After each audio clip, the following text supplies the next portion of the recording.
a un stand sur le site même qui est ouvert à partir du moment que les portes sont ouvertes. Donc se trouvent les partenaires, les bénévoles, donc, où là c'est un espace de discussion. Le choix a été fait aussi que ça se trouve dans un lieu de passage obligatoire de tous les festivaliers, donc on est très identifiés.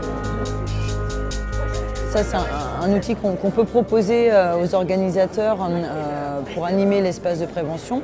C'est un simulateur d'alcoolémie. Ça permet en fait de voir sa courbe d'alcoolémie, sa propre courbe d'alcoolémie, puisque ça prend en compte la taille, le poids, l'âge de la personne. L'idée, c'est de pouvoir discuter sur les questions d'alcool. Donc là, c'est un outil essentiellement sur l'alcool.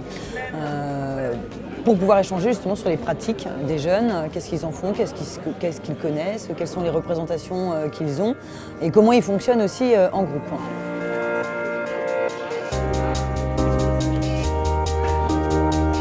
On est parti en fait en 95 d'un groupe de 3 teufeurs qui se promenaient en teuf sans être membres d'un sous-système, sans être cracheurs de feu ni quoi que ce soit. Leur intérêt se portait sur les produits. Ils se sont aperçus qu'il y avait des savoirs et des connaissances sur les produits qui étaient échangés par le bouche à oreille. Ils se sont dit on va mettre ça sur papier. Ça a été la base, enfin les premiers flyers et la base jusqu'à aujourd'hui de l'activité de Technoplus. Et du coup, les malaises liés aux produits, du coup ça peut arriver partout, mais c'est vrai qu'on sait particulièrement, on a l'habitude de les gérer.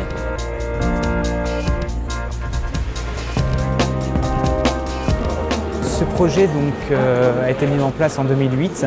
Il est parti donc, de 2 constats. Il faut savoir qu'en 2008, il n'y avait pas grand-chose au niveau de l'information sur comment monter et organiser une soirée, et également sur le fait que les associations de prévention ne pouvaient pas être partout.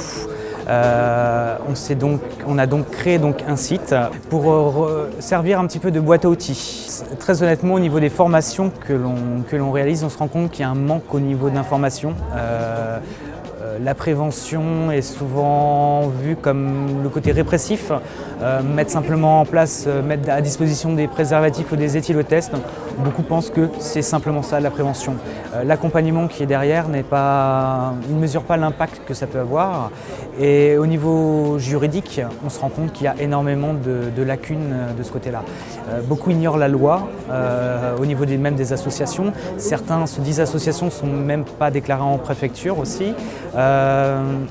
C'est compliqué, on se rend compte qu'il y a un besoin réel d'accompagnement des jeunes.